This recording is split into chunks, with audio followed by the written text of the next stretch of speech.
What's going on, YouTube? Today I have a video that I'm pretty excited for. Today we're going to be revisiting the 2016 draft. This was 5 years ago, guys. So Jalen Ramsey, Wentz, Goff, Bosa, Elliott, guys you see here, and more. They've been in the league for 5 years now, and some of them worked out pretty well, and others haven't. So yeah, we're just going to be looking at each pick, and just looking at where they're at now. Was it a good pick? And yeah. So starting off with the first pick, was obviously Jared Goff to the Rams, and you can see here, his stats since he got drafted. But Goff has had a pretty interesting career so far, to where he was not that good under Jeff Fisher, and then was amazing under Sean McVay when he first came in. And 2018 was easily his career year, where he had a very good year, but he just hasn't been the same since then. On paper, and really in reality, he's been a pretty solid quarterback. Thrown almost twice as many touchdowns as interceptions. Like, he's been a very solid quarterback. Even when he was kind of injured, helped the team get to Super Bowl 53, where they would lose to the Patriots. But just recently, if you haven't heard, if you've been living under a rock, he got traded along with two other first-round picks to the Lions for Matt Stafford. So when you look at it overall, I give the draft a B+ at this point. He was a very solid quarterback for a couple years for them, helped them get to Super Bowl 53. Really, that was thanks to the defense. But still, I think overall he was still a good draft pick. Now, obviously, they would have rather take Dak Prescott here, who is the obvious, who would have been the number one pick after thinking about it again. But it was still a solid pick for the most part. So then with the second pick, we had the Eagles, who traded with the Browns, obviously. And, Carson Wentz, right now he's currently involved in trade talks. More than likely will be traded to the Bears or the Colts sometime in the next week. But, he wasn't that bad for the Eagles. The last couple years have been pretty bad. However, he was an MVP candidate back in 2018, and before that, he was a pretty solid quarterback. And I still definitely think he can be a good starting quarterback for maybe the next 10 years or so. You don't go from being an MVP candidate to, garbage like he has been. I think a lot of that is due to the coaching, the play calling. He just hasn't had any help on the offense at all. And even though he was hurt in that Super Bowl 52 win, they probably would have never even gotten that close if he hadn't led them like that during the season. So all around, they'll probably end up getting a good return for him in a trade. The Bears have been offering up to 2 first-round picks and a player. So all in all, he was a pretty solid draftee, and they'll probably get some good stuff out of him. Got a Super Bowl, so I think it's a good drafting. But again, you probably want to take Goff or Prescott over him. Then at number 3, our first really, really good pick in the draft was Joey Bosa. And wow, this was just A+, slam dunk pick. One defensive rookie of the year. Is currently the highest paid defensive player in the NFL right now, after definitely earning a big contract extension. The dude's just been elite.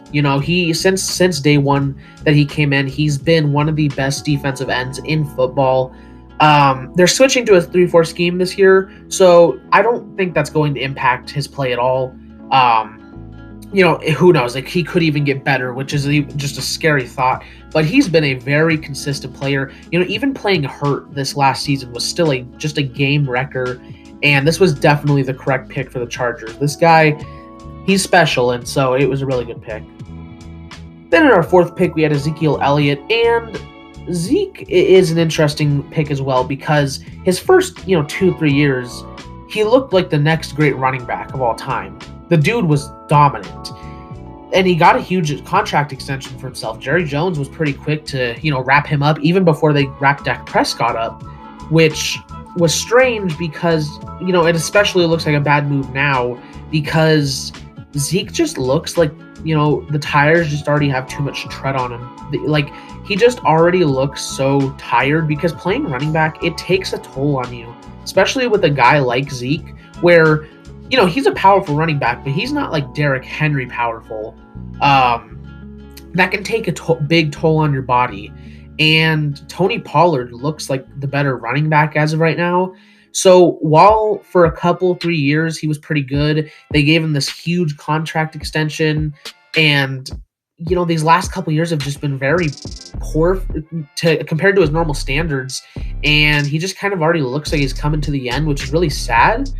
But for the time, he was a really good running back, but there were probably better picks to go.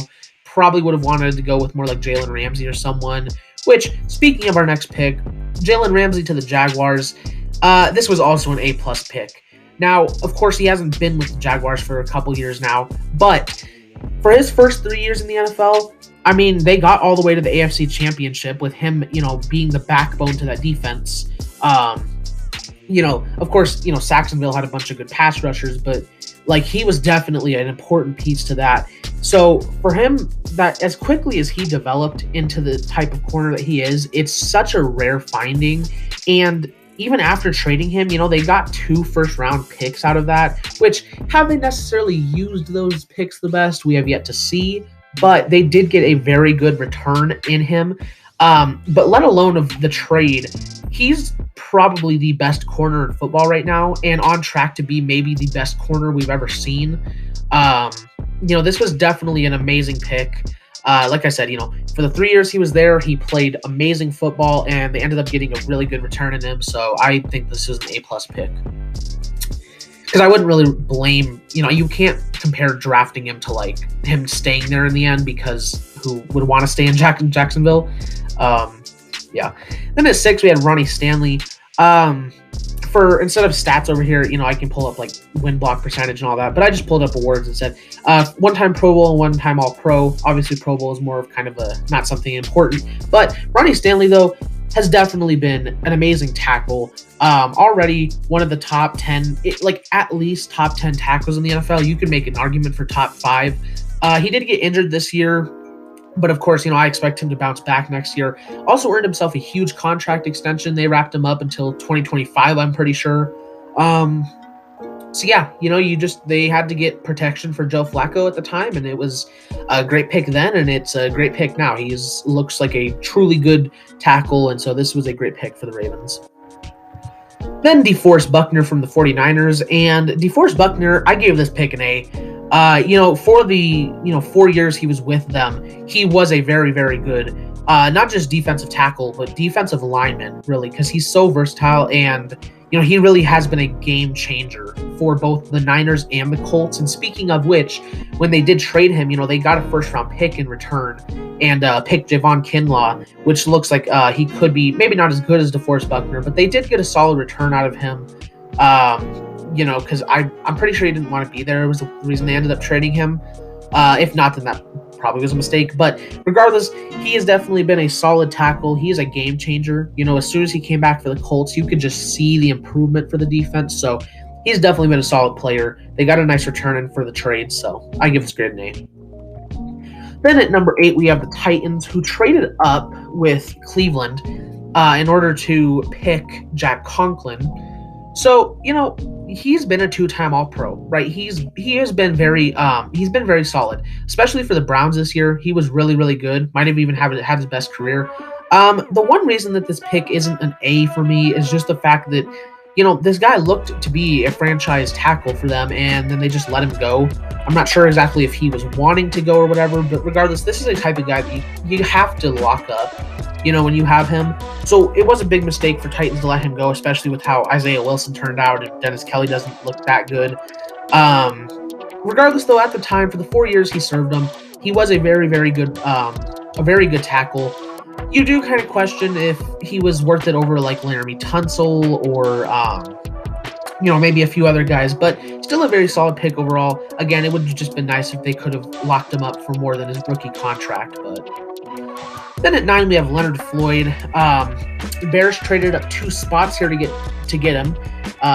So Tampa Bay traded down. And looking back on this was a pretty poor move on the Bears' part. He just never really did anything for Chicago. He never, lived up to his hype that was, him being the top besides Joey Bosa, the top pass rusher, or maybe Buckner.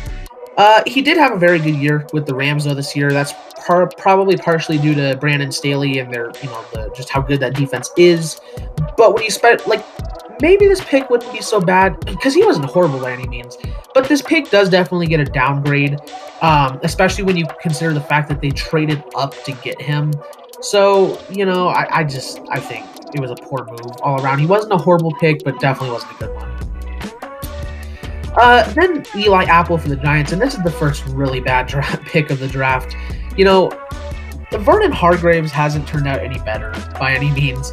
But there are some other defensive backs that they probably would have really taken. William Jackson, for example, or there's a couple other guys that definitely would have been a way better pick than him. He just never did anything for the Giants. He's currently a free agent. Spent a couple years with the Saints, where he performed a little bit better, but he just never definitely lived up to the number one corner status that he was drafted to be. And it was a really bad pick for the Giants at the time and still is. Then at number 11, the Buccaneers drafted Vernon Hargreaves, and they traded down a couple picks to get this. And this is honestly another pick that probably would get an F normally, but because they were able to trade back and gather some picks and still get the guy they wanted, it does get upgraded from an F to a D. However, it was still a pretty bad pick. He was, again, never anything special for the Buccaneers. Right now, he's just a depth corner for the Texans. So, yeah, it definitely never worked out and was a pretty poor selection. Then at number 12, we had Sheldon Rankins to the Saints. And this is a grade, I give a C+. He's a guy that he's always been pretty solid depth for the Saints. He's a really nice rotational player. He makes plays in the run game. He gets his tackles, but he's just really nothing more than that. This is a guy that I think definitely probably should have gone more the second or third round, and it would be a much better pick. So I just think it was a really high pick for him. Just hasn't been fantastic. So it's a solid C+ pick. It's nice depth, and they were a very complete team. So there was really not many other places to go at the time. But it was a okay pick. Then at number 13, we had the Dolphins, and they got an absolute steal in that draft in Laremy Tunsil because, the two-time Pro Bowl doesn't really show how good this guy's been. He was more, besides maybe Ronnie Stanley, was pretty easily the best tackle in this class. He dropped because a lot of people had him as number one on their boards, and he dropped because there was this alleged video where he was, potentially doing drugs and stuff, and that really dropped his stock a lot. But it really looked dumb on some other teams when the Dolphins got him at 13. And for a few years there, he was a very, very good tackle. He was one of the best in football. And then once they traded him to the Texans, that was an amazing trade for the Dolphins because, they got 2 first-round picks and 2 second-rounders, I think, or maybe just 1, but they got an amazing return for Tunsil. So he played great for them there. They got great return. Now this year, they're either going to be able to take a guy like Penei Sewell or, Jamar Chase or trade back and get even more picks. So this trade was definitely a good pick. The trade was good, so this was definitely an A+ pick. Then at 14, we had the Raiders taking Carl Joseph. And, this is a meh pick. There's definitely much better players they could have taken here. I would have rather taken Keanu Neal if they really wanted to go safety here than, Carl Joseph. And he's been fine. He didn't stay with the team for very long. Another guy that probably was worth more 3rd or 4th round pick, and this would be a better grade. But he just never was a first-round player for the Raiders, and so it's just a meh pick. Not horrible, but he was never good. Then at 15, we have the Browns with Corey Coleman, and this is kind of just a sad pick because, coming out of Baylor, this guy had a lot of potential, and I mean a lot, but, 2016 Browns, you were never going to do good going to this team who had no quarterback. They had no O-line. They had no defense to help them. So when you were such a talented guy like Corey Coleman, it never worked out for the guy. I'm pretty sure he played 1 year with the Vikings, but his career was already ruined by that point. And he just never, he never did anything. Through 4 years, he never was even able to get 1,000 yards. He's currently a free agent, so he's not retired or anything. But this was still not necessarily an F pick for the Browns, but just an F situation for Corey Coleman to go to. It's pretty sad that the Browns just ruined so many guys' careers, because this guy probably would have been a great receiver. But then at 16, we have the Lions, and they took Taylor Decker. Hasn't been recognized by the Pro Bowl or All-Pro or anything. However, this is definitely an A pick. He has been a very, very solid tackle. He's the franchise left tackle for the Lions as of right now. He looks very good for the future. This is just an all-around nice, solid pick.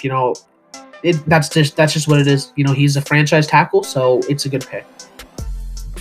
Then at 17, we had Keanu Neal to the Falcons, and I give this a nice B grade. Keanu Neal has never been an amazing player. He's never been a great player, but he's always been a very good, solid safety.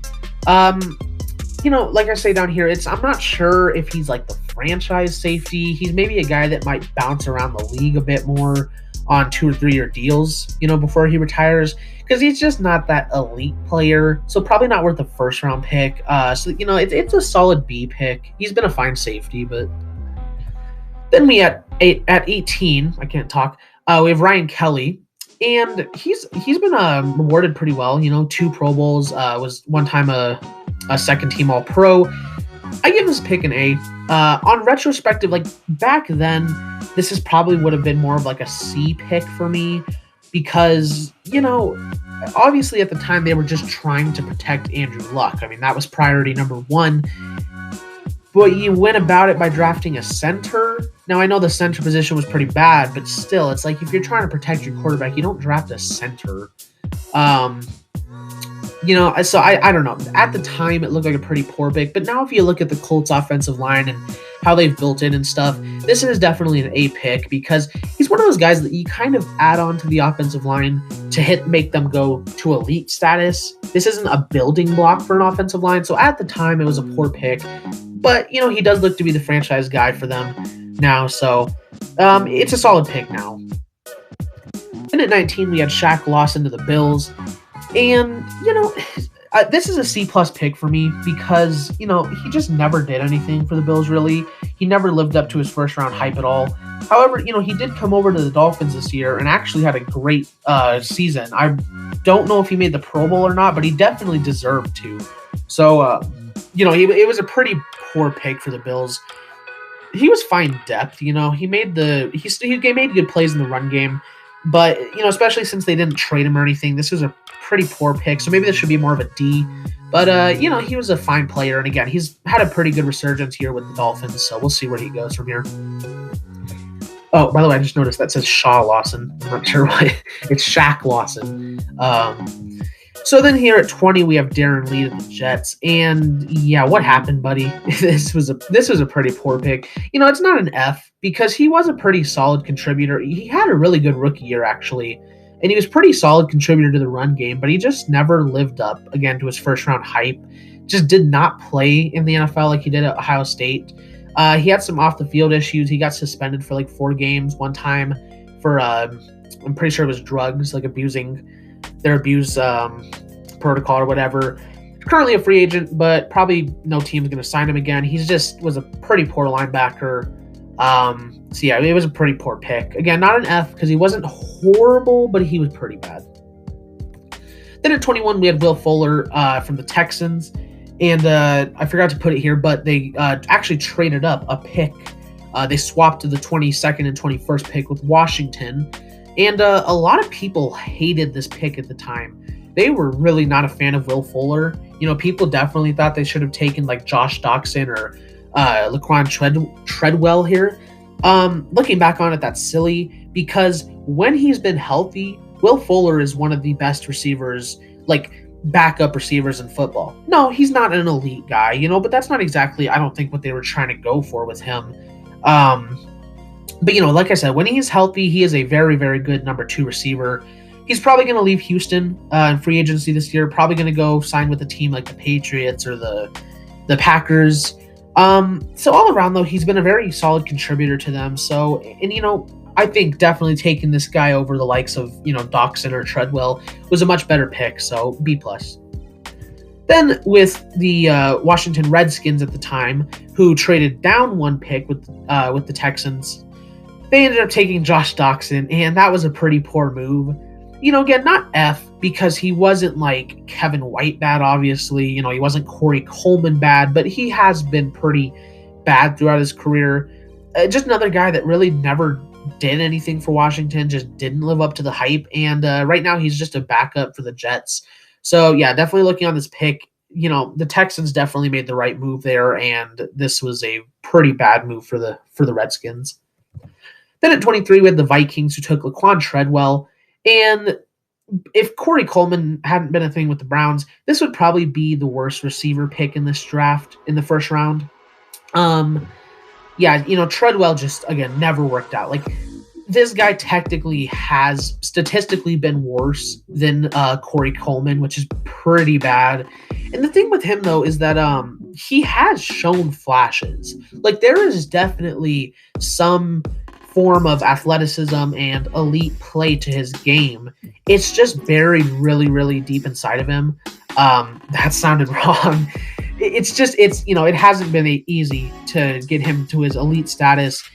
He's playing for the Falcons right now, shows, again, flashes, but he's just never been anything special. Again, not Kevin White bad, but pretty bad pick. Then at 24, we had the Bengals with William Jackson, and this was actually a really solid pick. The stats maybe don't show it, and not a lot of people really even know who he is, but, through his first 5 years in the NFL, William Jackson has actually been a very, very good corner. Maybe the most underrated corner in all of football, besides maybe like Darius Williams. So, he could possibly leave in for free agency this year. I'm not sure what the contract talks are looking like with them right now, but for the 5 years he's given the Bengals, though, he has been a very, very good corner. Wasn't as good at first. He started off pretty slow, but these last 2-3 years, he's really picked up. So if he does leave the Bengals, he'll probably make himself a nice contract with a team like, maybe, I don't know, the Bills or someone. But yeah, I think he'll be pretty solid, or wherever he goes, he'll be pretty solid, and he's been pretty underrated. So this was a good pick. Then at 25, we have the Steelers with Artie Burns, and he had a really, really good rookie year, like really good. And then just dropped off after that. I couldn't tell you why. Maybe just that, teams figured him out or something, but he had a great year as a rookie and then just never performed the same. He's dealt with a few injuries, including this last year where he was a depth corner for the Bears, but he got hurt. I think for the rookie year, that alone probably makes it not an F or a D pick, but he definitely never performed even close to the same. So I give it a C, but it wasn't the worst pick. Definitely not a good one. Then at 26, we had, in my opinion, the worst pick of not only this draft, not only of the first round, not only in Broncos history, but in my opinion, maybe one of the worst picks of all time, in Paxton Lynch. To start off first, this guy sucked in the NFL, all right? He never did anything good for the Broncos. He is the definition of drafting a quarterback just because they're tall. Like, that's why a lot of people don't like guys like Justin Herbert nowadays, because they're scared of getting a Paxton Lynch, right? You take all that, you look at his stats. I mean, he's thrown as many interceptions as touchdown, which is only 4. Only 62% of his passes completed, a 67.7 passer rating, never even hit 800 yards in the NFL. You take all that, and then you add on the fact that the Broncos traded up to pick him. I blame John Elway for getting in this mindset that just because they're tall, they're bad, that was definitely the case for this guy. It was just his measurables. It was such a poor selection. If you can earn an F-, this is how you do it. Maybe there's some bias to this pick because I'm a Broncos fan and I hate Paxton Lynch, but this was such a horrible pick, and in my opinion, not only the worst picks of this draft, but maybe of all time. Enough said. Then at 27, we have Kenny Clark. We have Kenny Clark to the Packers, and another A+ pick. See, this is how you don't draft. This is how you draft. Kenny Clark has been amazing for the Packers so far. He definitely looks to be their franchise tackle. You know, even though this guy's only like, I think 27, 28 or something, he is already one of the best tackles in like defensive tackles in football. Ignore Aaron Donald and Chris Jones. Like, if those two didn't exist, this guy is the best. He had a great 2020. You know, this guy he looks super bright for the future. I'm pretty sure the Packers just gave him a big contract extension. So, and he deserves it. He is an amazing player. So this is a great pick. Then at 28, we had the 49ers, and they took Joshua Garnett. And yeah, he never had no Pro Bowls or all pros. This was a pretty bad pick. Like, this is normally the pick that gets your worst pick, if not for Paxton Lynch. He was really never played well in the first place, but then he ended up dealing with a lot of injuries, so much so that, you know, a couple of years after taking him, the 49ers decided to let him go, and nobody ever picked him up, so he retired after only 2 years in the NFL. And if you ever take a player in the first round and they retire in 2 years and never even do anything for you, that's a pretty bad pick. So F-, this is a bad pick. Then at 29, we had the Cardinals taking Robert Nkemdiche, or, you know, I'm not even sure if I'm saying that right, because personally, I don't even remember this guy really. After looking him into a bit more, he just never really played. Another guy that dealt with a lot of injuries, and apparently at the start of like the 2018 or 19 season, he showed up to camp like completely out of shape and stuff, and just very obviously didn't care at that point. So after that, the Cardinals let him go. I'm pretty sure he played for one more team for another year after that, but no one's picked him up since, and he's currently a free agent. So yeah, he'll probably never see the NFL field again, and this was also a pretty bad pick for the Cardinals. Then at 30, we had Vernon Butler for the Panthers. You know, Vernon Butler's been a pretty solid player. Another guy that's really just been better depth than anything. You know, that's why he gets a C+ instead of just like a C here. Because, you know, he has been pretty decent at times. Again, he's solid depth. Obviously, it's later in the first round, so this is more of a luxury pick for a Panthers team that at the time looked like they were, you know, ready to become a dynasty, and then it just fell apart for them. You know, but he's not even on the team anymore. He's just currently depth for the Bills at the tackle position. So, yeah, it wasn't horrible. Wasn't good, though. And then with the last pick of our draft, the 2016 draft, since the Patriots, you know, like spying on people and deflating balls and stuff like that, the Seahawks, who traded down with the Broncos earlier, took Jermaine Ifedi at the 31st pick. And, you know, he hasn't been like recognized for any Pro Bowls or all pros or anything, but he through his career so far has been a pretty good guard for the Seahawks. You know, he's not the best guard in the NFL, but he's far from the worst. He was okay in 2020, however, maybe his worst year of his career so far, especially since now Russell Wilson's starting to speak up about he's sick and tired of getting sacked, but I don't think a lot of that's due to Ifedi. You know, and especially, you know, the Seahawks line really isn't that terrible. I think it's just really big weaknesses, because like Brandon Shell, I think, is pretty overrated. He's not that good. I'm not even sure who they have at center, but Damian Lewis was pretty good. And again, Ifedi was pretty good. And Wayne Brown is one of the best tackles in football, and not a lot of people know it. So, you know, their offensive line is pretty poor at their weak positions, but then they have guys like Ifedi who are pretty solid. So, you know, he's been solid. Not much more than that. But if we take a look here at some of the other notable players taken in this draft, we had a Hunter Henry. These are all players that could have very well gone in the first round. Hunter Henry's been one of the best tight ends in football since he got drafted. Miles Jack is a great linebacker. Chris Jones is besides Aaron Donald, probably the best defensive tackle in football right now. Xavier Howard looks like one of the best cornerbacks. We all know the monster Derrick Henry is. Not as good a year this year, but Michael Thomas, you know, had an amazing, he was the offensive player of the year last year. He'd been pretty solid before that. Deion Jones looks like to be a great franchise linebacker for the Falcons. Kevin Byard is a very solid safety, doesn't get recognized as much as he should. So he probably should have gone first round. Yannick Ngakoue, you know, he's a very consistent pass rusher. He's like averaging eight sacks a year since coming into the league. So definitely would have taken him over some other guys here. Joe Thuney, you know, he's been one of the best guards in football since coming in. Another guy that definitely should have gone over some other people. Austin Hooper has been a very solid tight end ever since drafted. Kendall Fuller has had some nice years, but definitely this year was a career year for him. So, he probably should have gone the first round as well. Graham Glasgow has been a really, really good guard for both the Lions and the Broncos. He really should have gone above some other guys. Justin Simmons is maybe the best safety in football right now, so definitely would have taken him over some other guys. David Onyemata is maybe one of the most underrated players in all of football right now. He's amazing, not only depth, but just a great player. I think he had like 11 sacks this year, so he probably should have gone. The obvious man here, Dak Prescott, offensive rookie of the year, should have gone a lot higher. Really, in a redraft, would be the first overall pick. So that's obviously a big miss for, every team, since they passed him up like 3 times except for the Cowboys. And then Matthew Judon, he's been a very solid pass rusher for the Ravens. Another guy that definitely should have gone over some others. And then, of course, Tyreek Hill, maybe the best receiver in football right now.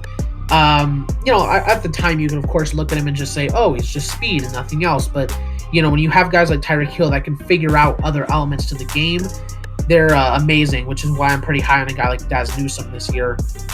But yeah, so that's revisiting the 2016 draft. For the most part, a solid draft, to be honest. There were obviously some big missed picks, guys like Tyreek Hill and Dak Prescott, but it was still a solid draft. So yeah, that was me revisiting it. I hope you guys enjoyed. I'm gonna have position rankings coming sometime soon. If you liked it, like the video, don't forget to subscribe. The goal is 300 now, so yeah, I will see all you guys in the next video. Bye-bye.